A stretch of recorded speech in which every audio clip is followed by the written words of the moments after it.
anak-anak, apa kabar? Kiranya sehat semua ya. Di minggu pagi hari ini kembali kita beribadah kepada Tuhan Yesus. Yang sungguh-sungguh ya anak-anak beribadah kepada Tuhan, supaya Tuhan Yesus yang di surga, yang kita cintai, senang melihat kita sungguh-sungguh beribadah kepadanya. Amin. Yuk anak-anak sekolah minggu, kita memuji Tuhan dengan penuh sukacita.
Anak-anak, sebelum kita mendengarkan firman Tuhan, mari kita berdoa memohon tuntunan kuasa Roh Kudus. Mari kita berdoa. Tuhan Yesus yang baik, terima kasih Tuhan, Engkau sudah menyertai kami hingga di hari ini. Kami di minggu hari ini Tuhan, kami akan belajar firman-Mu. Kuasai setiap hati dan pikiran kami agar supaya kami memahami akan firman Tuhan. Berfirmanlah ya Tuhan Yesus lewat cerita firman-Mu, dalam nama Tuhan Yesus kami berdoa. Amin. Anak-anak, dalam perjalanan keliling dari kota ke kota, Paulus dan Silas menyampaikan keputusan-keputusan yang diambil para rasul dan para penatua di Yerusalem dengan pesan supaya jemaat-jemaat menurutinya. Demikianlah jemaat-jemaat diteguhkan dalam iman dan semakin banyak jumlahnya. Mereka melintasi tanah Firgia dan tanah Galatia, karena Roh Kudus mencegah mereka untuk memberitakan Injil di Asia. Dan setibanya di Misia, mereka mencoba masuk ke daerah Bitinia, tetapi Roh Yesus tidak mengizinkan mereka. Setelah melintasi Misia, mereka sampai di Troas. Pada malam harinya tampaklah oleh Paulus suatu penglihatan. Ada seorang Makedonia berdiri di situ dan berseru kepadanya, katanya, "Menyeberanglah kemari dan tolonglah kami." Setelah Paulus melihat penglihatan itu, segeralah mereka mencari kesempatan untuk berangkat ke Makedonia.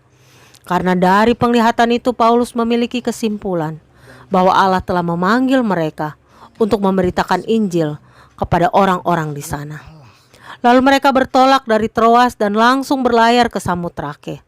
Dan keesokan harinya tibalah mereka di Neapolis. Dari situ Paulus bersama rekannya ke Filipi, kota pertama di bagian Makedonia ini, suatu kota perantauan orang Roma. Di kota itu mereka tinggal beberapa hari. Pada hari Sabat mereka keluar pintu gerbang kota. Mereka menyusur tepi sungai dan menemukan tempat sembahyang Yahudi yang sudah mereka duga ada di situ. Setelah duduk, mereka berbicara kepada perempuan-perempuan yang ada di situ. Seorang dari perempuan-perempuan itu yang bernama Lydia turut mendengarkan. Ia seorang penjual kain ungu dari kota Tiatira yang beribadah kepada Allah. Tuhan membuka hatinya sehingga ia memperhatikan apa yang disampaikan oleh Paulus. Sesudah ia dibaptis bersama-sama dengan seisi rumahnya, ia mengajak Paulus dan rekannya, katanya, "Jika kamu berpendapat bahwa aku sungguh-sungguh percaya kepada Tuhan, marilah menumpang di rumahku." Ia mendesak sampai kami menerimanya. Anak-anak yang dikasihi Tuhan Yesus, Roh Kudus yang ada pada Paulus dan rekan-rekannya, yang membuat banyak orang percaya karena memberitakan Injil yang mereka lakukan, maka kita juga memiliki Roh Kudus dalam perjalanan tugas kita sebagai murid Tuhan dan untuk memberitakan Injil. Bagaimana cara kita memberitakan Injil? Ada banyak cara ya anak-anak. Misalnya, di rumah kita memberitakan Injil dengan tidak berbohong kepada orang tua, membantu membersihkan rumah, memberikan yang baik kepada orang tua. Kalau di sekolah kita memberitakan Injil dengan cara melakukan kebaikan, misalnya saling mengasihi kepada teman, tidak menyontek dan lain-lain. Masih banyak lagi ya anak-anak yang bisa kita lakukan memberitakan Injil. Nah anak-anak, itulah tugas kita selaku murid Tuhan. Jangan lupa ya anak-anak, selalu berbuat baik dan melakukan setiap apa yang Tuhan perintahkan kepada kita. Tuhan Yesus memberkati kita. Amin.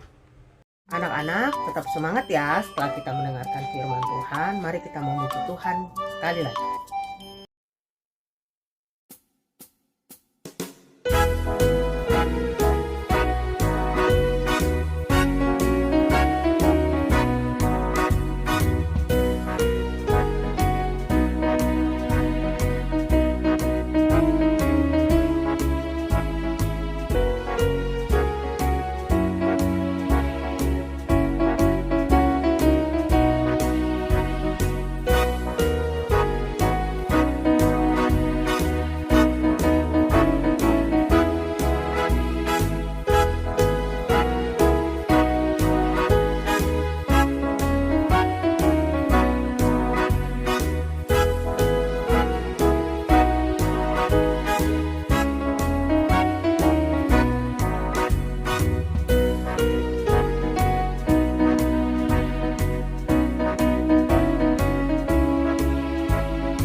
Anak-anak, kita akhiri ibadah sekolah minggu kita dengan berdoa. Mari kita berdoa. Allah Bapa, dalam nama Yesus, kami sungguh boleh mengucap syukur kepadamu Tuhan, karena minggu pagi ini kami telah boleh menyelesaikan ibadah sekolah minggu kami.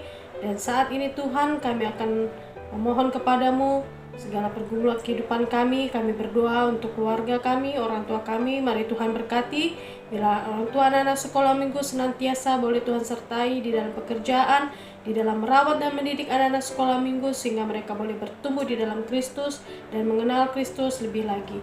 Dan kami berdoa kiranya Tuhan, biarlah di dalam pendidikan anak-anak sekolah minggu dapat melakukan pendidikannya dengan baik dan dapat belajar dengan baik, dengan semangat, dengan sukacita, dan mereka selalu senantiasa Tuhan pelihara kesehatannya, baik keluarga, orang tua maupun anak-anak sekolah minggu. Terpujilah namamu Tuhan, inilah kami, ampunilah segala dosa kami, di dalam nama Tuhan Yesus kami berdoa. Haleluya, amin. Selamat hari Minggu anak-anak, Tuhan Yesus memberkati. Selamat hari Minggu anak-anak, Tuhan Yesus memberkati. Selamat hari Minggu anak-anak. Tuhan Yesus memberkati.